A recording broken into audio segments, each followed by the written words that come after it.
answer. The questions are yours. I go to the Bible, God's holy word, to find answers. And thank you for the good questions we have before us today. Question number 1. What is the doctrine of the Nicolaitans? Revelation 2, verse 6. Well, William Barclay identifies this with Nicholas, one of the original deacons of the early church. You read about him in Acts chapter 6.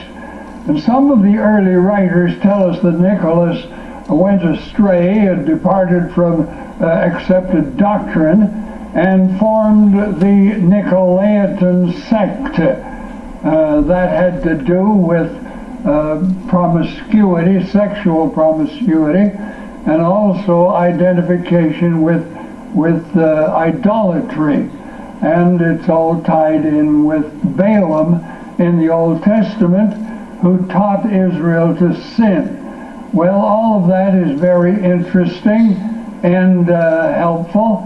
However, I think that the simplest answer to Nicolaitanism is that word is made up of 2 Greek words. Nicholas, which means conquer or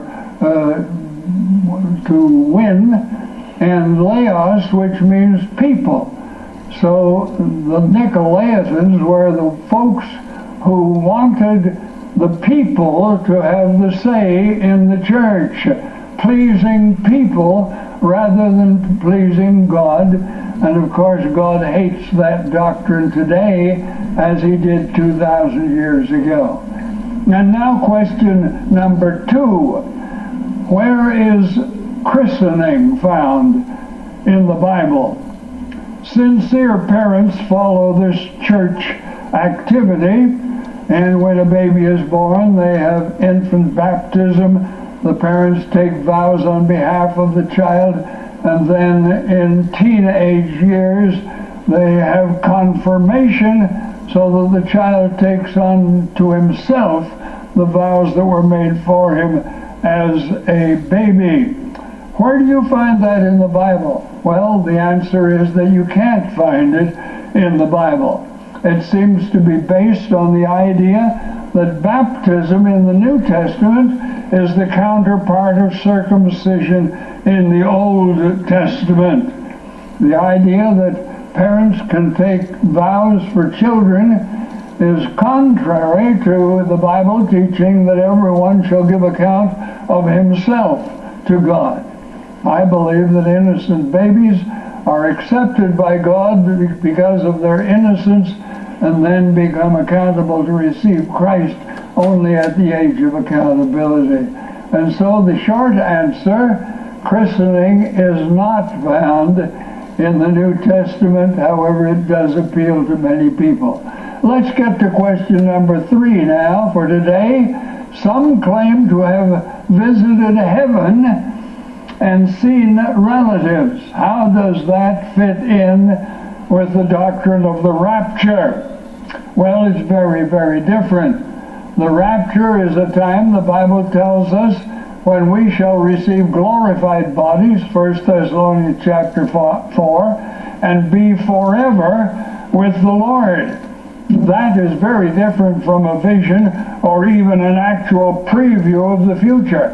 St. Paul tells us of a visit to heaven in 2 Corinthians chapter 12 and verses 1 to 4. I am not the judge of out-of-body experiences. However, if anybody tells you something that they've learned through an out-of-body experience that's not in the Bible, I ask you to discount them. For 2 Peter chapter 1 and verse 4 verse 3 tells us that God's power has now given us all things that pertain unto life and salvation. We really don't need an out-of-body experience to tell us what we need to know to serve God and to get to heaven. Thank you so very much for these good questions. I trust the answers have been a blessing, If you have a question you'd like me to use on The Bible Has the Answer, please write it out, send it to me. I'll be delighted to hear from you, and I'll get to your question on the air just as quickly as I can.